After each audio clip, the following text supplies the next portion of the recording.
তই মাইকী মাজত কি কৰি আছ? Good morning. আমি এতিয়া সকলো হোটেলৰ পৰা ওলাই এতিয়া কেদাৰনাথলৈ যাত্ৰা আৰম্ভ কৰিম। এতিয়া আমি সোণপ্ৰয়াগলৈ গৈ আছো। সোণপ্ৰয়াগৰ পৰা আমাৰ যাত্ৰা আৰম্ভ হ'ব। আমি প্ৰথমে খোজেৰে আৰম্ভ কৰিম, যিমানটো পৰা চেষ্টা কৰিম, কিয়নো আজি বহুত বৰষুণ দি আছে। ৩-৪ দিনৰ পৰা বৰষুণ দি আছে, লেণ্ডশ্লাইড হৈছে। হ'লেও আমি চেষ্টা কৰিম যিমানটো পৰা আগুৱাই যাবলৈ। আমাৰ যাত্ৰীসকল প্ৰায় ঘোঁৰাত যাব, কিন্তু যিমানটো পৰা আমি খোজকাঢ়ি যাবলৈ চেষ্টা কৰিম। আৰু মোৰ বেক চাইডে আপোনালোকে দেখিব পাৰে উত্তৰাখণ্ডৰ ধুনীয়া প্ৰকৃতিৰ মনোমোহা দৃশ্য। আৰু আগলৈ গৈ থাকক, যিমান পাৰোঁ দেখুৱাই যাম। অলপ জচিলা দেখাওক, জচিলা।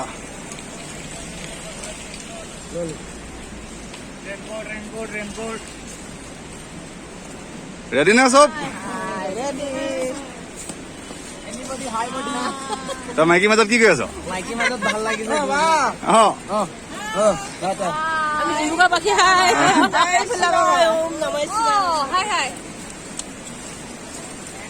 লুইন্দ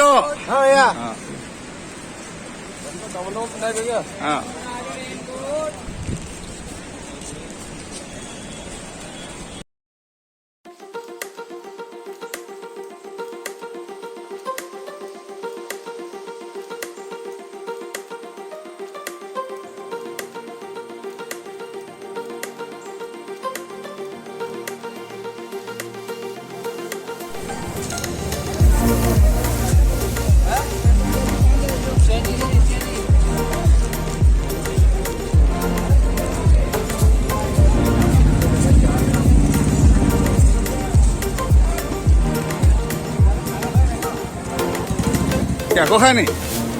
আকৌ খায়?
আপোনালোকে দেখিবলৈ পাইছে আমাৰ 16 কিলোমিটাৰ আছে ইয়াৰ পৰা।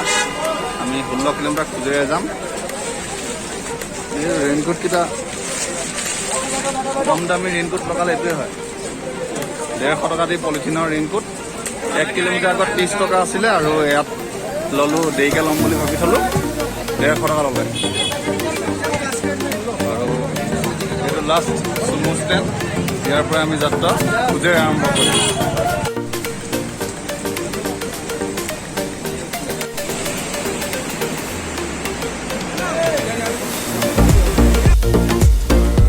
আহি 3 কিলোমিটাৰ আহিলে 3 কিলোমিটাৰ পানী বটল এটা 40 টকা, আৰু ওপৰলৈ গৈ থাকিলে দাম বাঢ়ি গৈ থাকিব। একেবাৰে তলিত 100মান টকা হ'ব বুলি কৈছে। বহুত প্ৰিমিয়াম হৈ যায় বস্তুবিলাক। সেইকাৰণে নেক্সট আহিলে মানে কোনোবাই সাৱধানে বস্তু লগত লৈ আহিব, প্ৰয়োজনীয় বস্তু।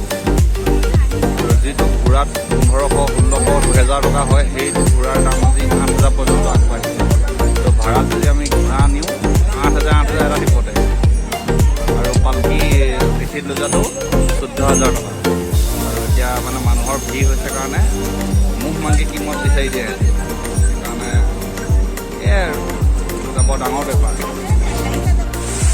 কেদাৰনাথ যাত্ৰা ইমান ইজি নহয় দেই, ইমান ইজি নহয়। ৰাস্তাত ব্লক, পানী পৰি আছে, বহুত টাফ, বহুত টাফ। ক'বলৈ বৰ ভাল, বিশেষকৈ এইটো ছিজনত। আৰু এমাহৰ পাছত বন্ধ কৰি দিব যে, ৰাস্তা ব্লক হৈ যাব। কেদাৰনাথ ধাম বন্ধ কৰি দিব, সেইটো কাৰণে এতিয়াই মানুহবোৰৰ ভিৰ বেছি হৈছে আৰু বহুত দাম। পানী 1 লিটাৰ দামে 70 টকা।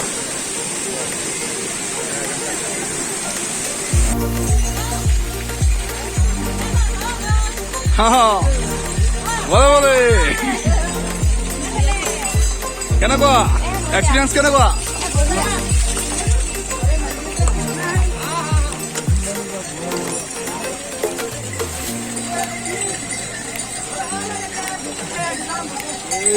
বুঢ়ী পৰিব, টোপনীয়া টোপনীয়া গৈছে বুঢ়ীজনী।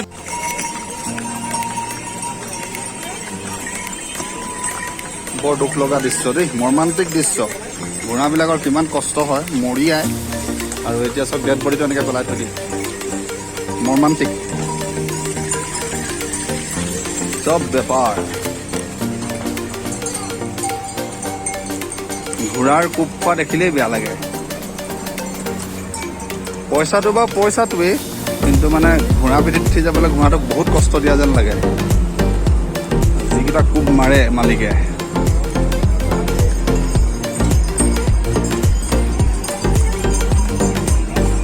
ওপৰেদি হেলিকপ্টাৰ গৈ আছে।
ফাইনেলি ইমান পৰ আহি আহি আহি আহি দুৱাৰ বন্ধ হৈ গ'ল, কিন্তু হ'লেও দৰ্শন কৰিবলৈ পালোঁ।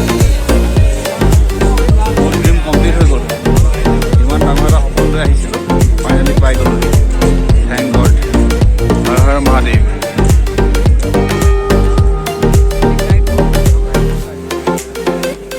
হৰ হৰ মহাদেৱ।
কালি ৰাতি ইয়াতে থাকি দিলোঁ হোটেলত 7,000 টকা ৰুমৰ ভাড়া থাকি মেলি এতিয়া আমি মন্দিৰ দৰ্শন কৰিলোঁ দৰ্শন কৰি এতিয়া পুনৰ ৰুমলৈ গলি আমাৰ সোণপ্ৰয়াগত হোটেলত য'ত আছিলোঁ আমি সোণপ্ৰয়াগৰ পৰা অকণমান আগত তালৈ গমন কৰিছোঁ তাৰ পৰাই আমি পুনৰ আৰু অন্য যি প্লেন আছে তালৈ যাম অৱস্থা একদম বেয়া বহুত ঠাণ্ডা এতিয়া ৰাতি 3 ডিগ্ৰী চেলচিয়াছ হৈ গৈছিলে ইমানে ঠাণ্ডা আৰু বেক চাইডে বৰফ পৰি আছে মন্দিৰৰ কেমেৰাত ইমান ভালকৈ দেখিব পৰা নাই তাৰ কাৰণে মই দুখিত বাৰু মোৰ কেমেৰা কোৱালিটি ইমান ভাল নহয় তো বাবাক আপোনালোকে প্ৰাৰ্থনা কৰি লওক দৰ্শন কৰি মই প্ৰাৰ্থনা কৰিলোঁ বাৰু আপোনালোকক সকলোৱে সুখ সমৃদ্ধি হওক তাৰে মই কামনা কৰোঁ বাবাৰ ওচৰত এই ভম ভম ভলে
কেদাৰনাথ ধামলৈ যাত্ৰীসকল কিছুমান হেলিকপ্টাৰত আহে আৰু এই হেলিকপ্টাৰত অহা হেলিপেডৰ স্থান এয়া